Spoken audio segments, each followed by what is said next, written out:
ನಮಸ್ಕಾರ. ಸುದ್ದಿ ಸಂವಾದಕ್ಕೆ ಸ್ವಾಗತ. ನಾನು ವೆಂಕಟರಮಣಗೌಡ. ನಮ್ಮ ಜೊತೆ ಸಂವಾದದಲ್ಲಿ ನಮ್ಮ ಪ್ರಧಾನ ಸಂಪಾದಕರಾದ ಶಶಿಧರ್ ಭಟ್ ಅವರಿದ್ದಾರೆ. ಶಶಿಧರ್ ಭಟ್ ಅವರೇ, ಕಾರ್ಯಕ್ರಮಕ್ಕೆ ಸ್ವಾಗತ. ಗುಜರಾತ್ ಮೂಲದ ಗೌತಮ್ ಅದಾನಿ ಕಂಪನಿಯಾದ ಅದಾನಿ ಗ್ರೂಪ್ಗೆ ಭಾರತದ 6 ವಿಮಾನ ನಿಲ್ದಾಣಗಳನ್ನು ಗುತ್ತಿಗೆ ಆಧಾರದಲ್ಲಿ ನಿರ್ವಹಣೆಗೆ ಒಪ್ಪಿಸುವ ಇದು ಅದಕ್ಕೆ ಈಗ ಅದರಲ್ಲಿ ಮಂಗಳೂರು ಏರ್ಪೋರ್ಟ್ ಕೂಡ ಸೇರಿದೆ, ತಿರುವನಂತಪುರ ಏರ್ಪೋರ್ಟ್ ಕೂಡ ಸೇರಿದೆ. ಕೇಂದ್ರ ಸಚಿವ ಸಂಪುಟ ಸಭೆ ನಿನ್ನೆ ಒಪ್ಪಿಗೆ ಕೊಟ್ಟಿದೆ. ಅದಕ್ಕೆ ಇದರ ಒಳಸುಳಿಗಳು ಏನು? ಒಂದು ಸುದ್ದಿ ಹೀಗಿದೆ, ನಮ್ಮ ವೀಕ್ಷಕರ ಸಲುವಾಗಿ ಸುದ್ದಿ ಓದಿ ಹೇಳ್ಕೊಳ್ಳೋಣ. ಫಸ್ಟ್ ಅವರ ಜ್ಞಾನಾರ್ಜನೆಗಾಗಿ 3 ವಿಮಾನ ನಿಲ್ದಾಣ ಅದಾನಿ ಕಂಪನಿಗೆ. ರಾಜಸ್ಥಾನದ ಜೈಪುರ, ಅಸ್ಸಾಂನ ಗುವಾಹಟಿ ಮತ್ತು ಕೇರಳದ ತಿರುವನಂತಪುರ ವಿಮಾನ ನಿಲ್ದಾಣಗಳ ನಿರ್ವಹಣೆಯನ್ನು ಖಾಸಗಿಯರಿಗೆ ಒಪ್ಪಿಸುವ ಮಹತ್ವದ ಪ್ರಸ್ತಾಪಕ್ಕೂ ಕೇಂದ್ರ ಸಚಿವ ಸಂಪುಟ ಒಪ್ಪಿಗೆ ನೀಡಿದೆ. ಅದಾನಿ ಎಂಟರ್ಪ್ರೈಸಸ್ನ ಈ 3 ವಿಮಾನ ನಿಲ್ದಾಣಗಳನ್ನು 50 ವರ್ಷ 50 ಇಯರ್ಸ್ ನಿರ್ವಹಿಸುವ ಗುತ್ತಿಗೆ ಪಡೆದಿದೆ. ಲಕ್ನೌ, ಅಹಮದಾಬಾದ್, ಜೈಪುರ್, ಮಂಗಳೂರು, ತಿರುವನಂತಪುರ, ಗುವಾಹಟಿ ವಿಮಾನ ನಿಲ್ದಾಣಗಳನ್ನು ಸರ್ಕಾರಿ ಮತ್ತು ಖಾಸಗಿ ಸಹಭಾಗಿತ್ವ ಮಾದರಿಯಲ್ಲಿ ನಿರ್ವಹಿಸಲು 2019 ಫೆಬ್ರವರಿಯಲ್ಲಿ ಟೆಂಡರ್ ಕರೆಯಲಾಗಿತ್ತು. ಅದಾನಿ ಕಂಪನಿ 6 ವಿಮಾನ ನಿಲ್ದಾಣಗಳ ನಿರ್ವಹಣೆ ಗುತ್ತಿಗೆ ಪಡೆದಿತ್ತು. ಮೊದಲು 6 ನಿರ್ವಹಣೆಯನ್ನು ಗುತ್ತಿಗೆ ಪಡೆದಿತ್ತು. ಈಗ 3 ಅದಾನಿ ಗುಂಪು, ಗೌತಮ್ ಅದಾನಿ ಅವರು ಈ 3 ತಗೊಂಡಿದ್ದಾರೆ. 6 3 9 ಆಯಿತು.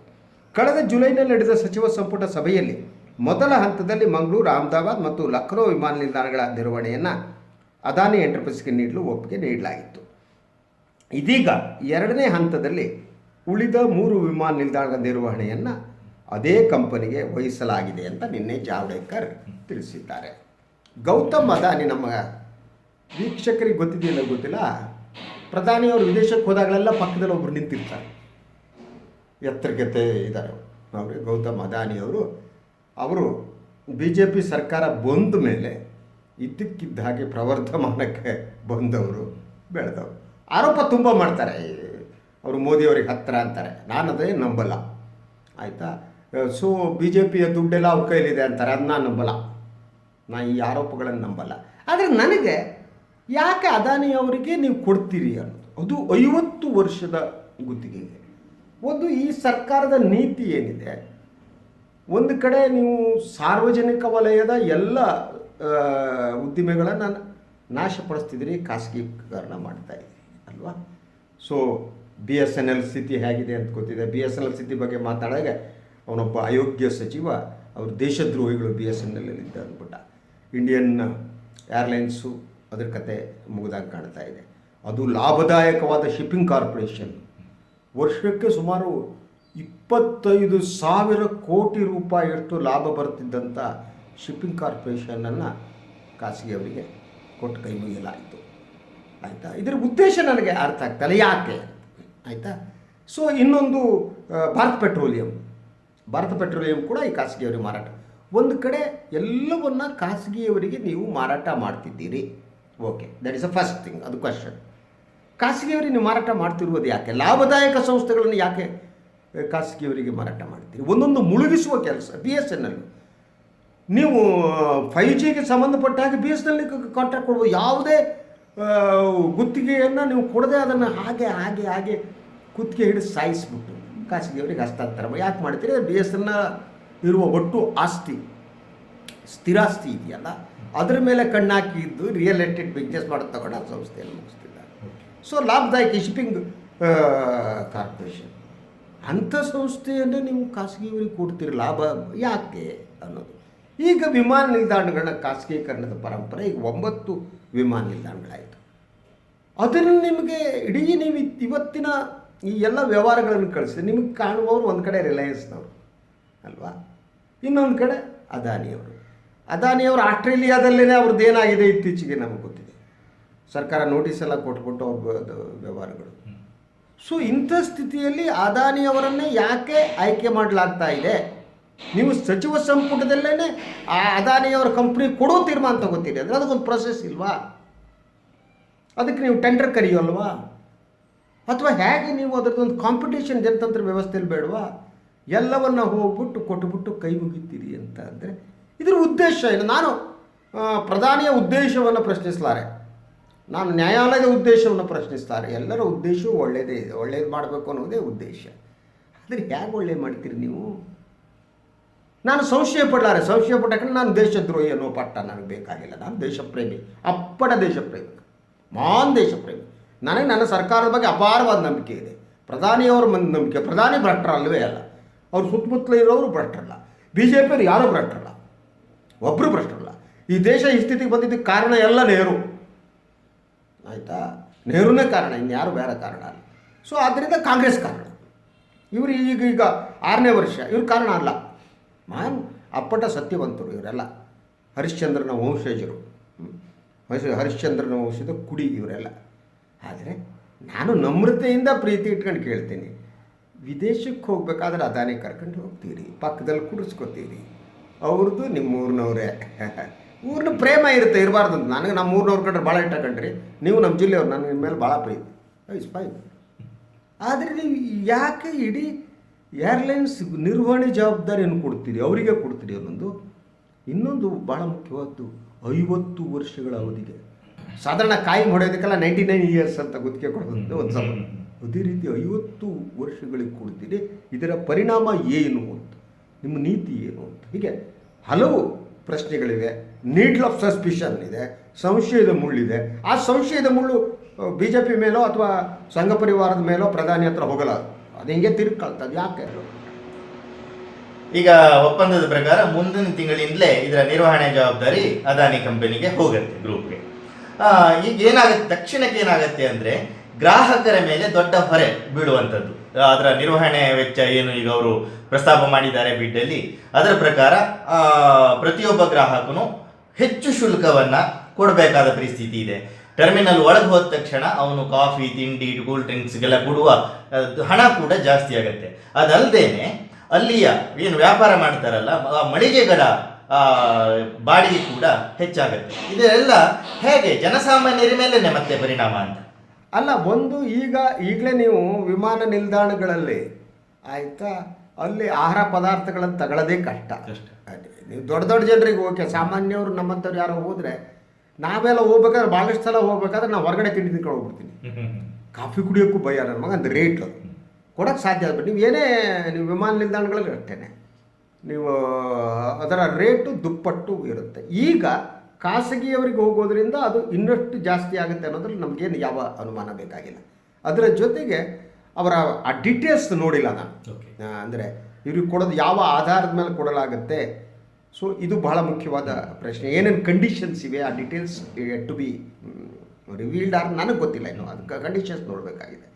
ಸೊ ಆದ್ದರಿಂದ ನಿರ್ವಹಣಾ ವೆಚ್ಚ ಸಾಧಾರಣವಾಗಿ ಖಾಸಗಿಯವರಿಗೆ ಹೋಗ್ತಕ್ಕಂಥ ಜಾಸ್ತಿ ಆಗುತ್ತೆ. ಯಾಕೆಂದರೆ ಅವರ ಮೂಲ ಉದ್ದೇಶ ದುಡ್ಡು ಮಾಡೋದಾಗಿದೆ. ಅವನು ಅದಾನಿ ಅದು ತಗೊಂಡ್ಬಿಟ್ರೆ ಸುಮ್ಮನೆ ನಾನು ತಗೋತಾನ ಇಲ್ವಲ್ಲ, ಅವನಿಗೆ ಅದನ್ನು ಕಾಸು ಮಾಡಬೇಕು. 9 ವಿಮಾನ ನಿಲ್ದಾಣ ಇಟ್ಕೊಂಡ್ಬಿಟ್ಟು ನಿರ್ವಹಣೆ ಮಾಡಿ ಕಾಸು ಮಾಡಬೇಕು ಅಂದರೆ ಜಾಸ್ತಿ ಮಾಡೇ ಮಾಡ್ತಾರೆ. ಅವನಿಗೇನು ಸಾಮಾಜಿಕ ಬದ್ಧತೆ ಅನ್ನೋದೆಲ್ಲ ಇರಲ್ಲ.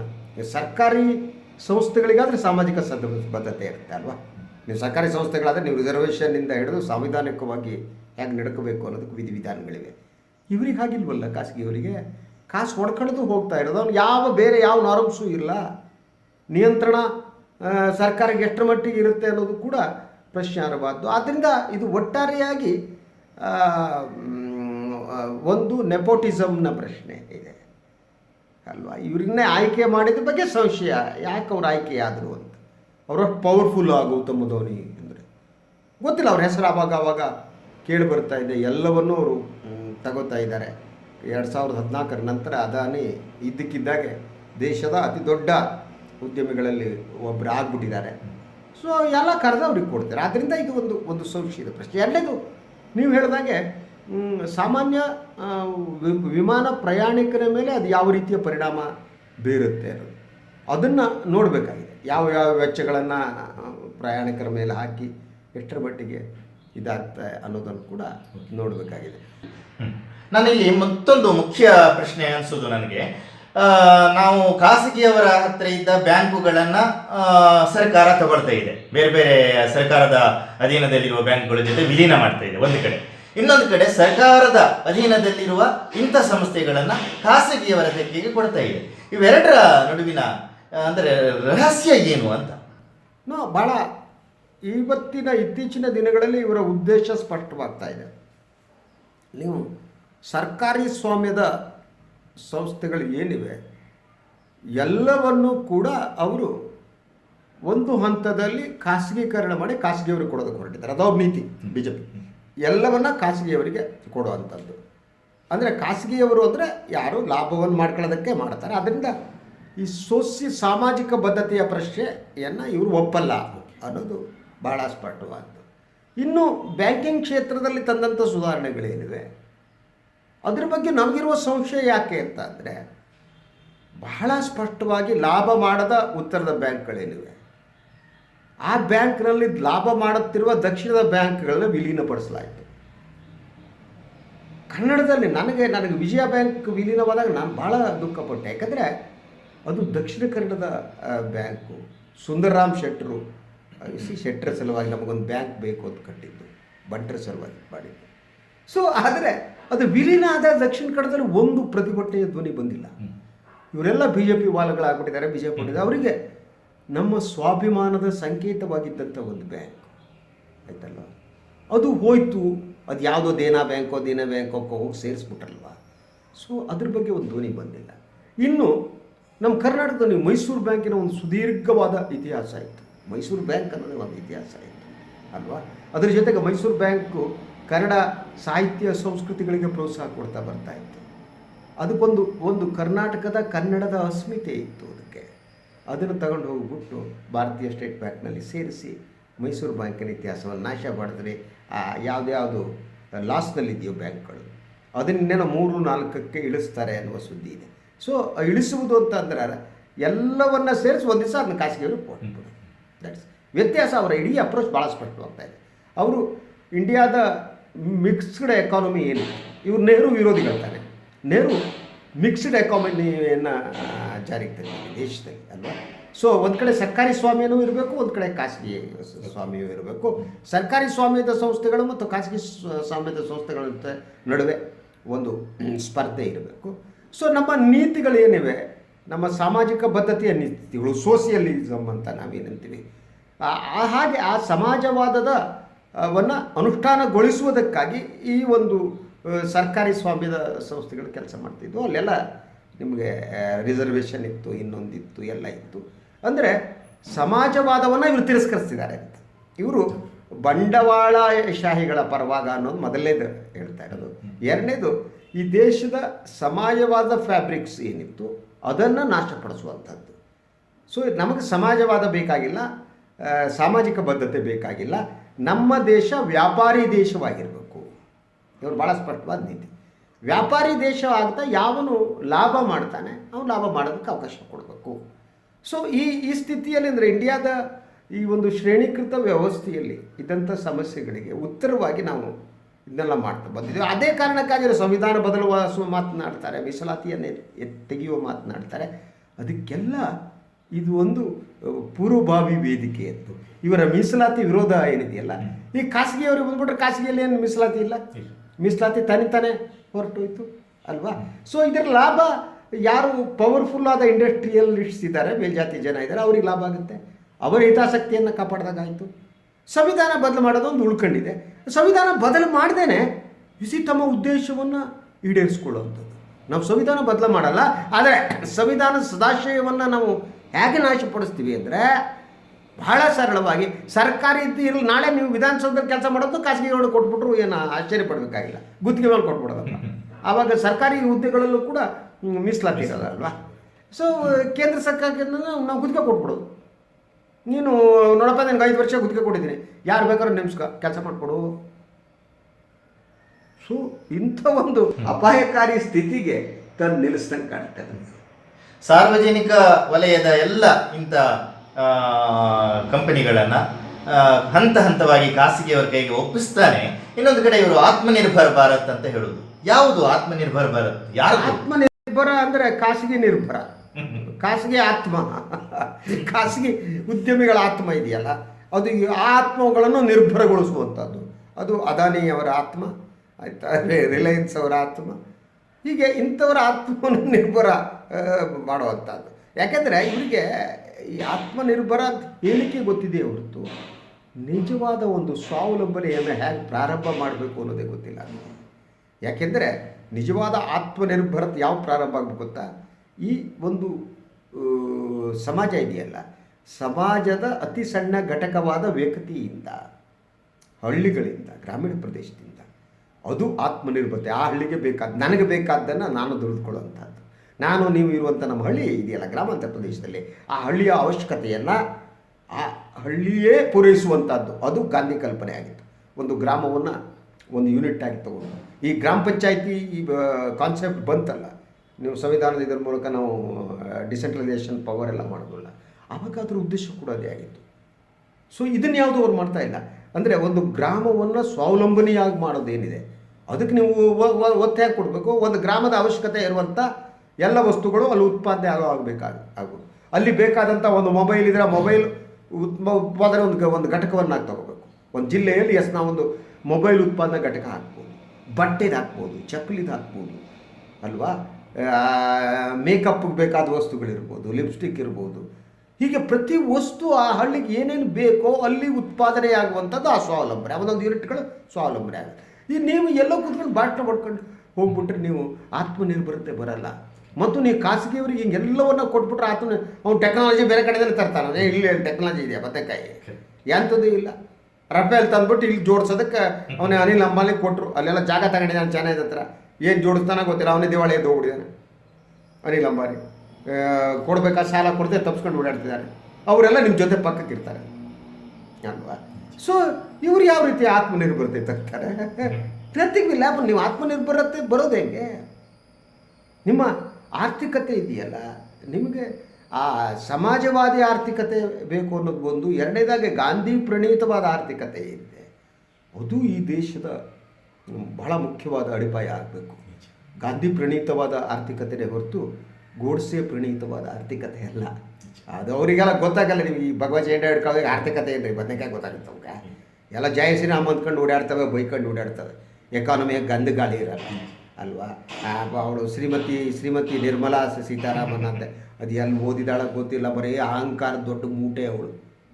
ಅವರಿಗೆ ಆರ್ಥಿಕತೆ ಜ್ಞಾನವೂ ಇಲ್ಲ. ಹೋಗ್ಬಿಟ್ಟು ಮನಮೋಹನ್ ಸಿಂಗ್ ಅಂತ ಅವ್ರು ಕಾಲು ಹಿಡ್ಕೊಂಡು ಅವ್ರ ಆಶೀರ್ವಾದ ತಗೊಬರ್ಬೋದಾಗಿತ್ತು. ಅದನ್ನು ಕೂಡ ಮಾಡಲ್ಲ, ಕೇಳಲ್ಲ. ವಿಶ್ವದ ಭಾಳಷ್ಟು ಜನ ಹೇಳ್ತಾರೆ ಆರ್ಥಿಕತೆ ಮನಮೋಹನ್ ಸಿಂಗ್ ಅವ್ರ ಥರ ಸಲಹೆ ತಗೊಳ್ಳಿ ಅಂತ. ಅವ್ರು ನೇರು ಬೈಕೊಂಡು ಇವ್ರನ್ನ ಬೈಕೊಂಡು ಹೊರಟು ಬಿಡ್ತಾರೆ. So it would work.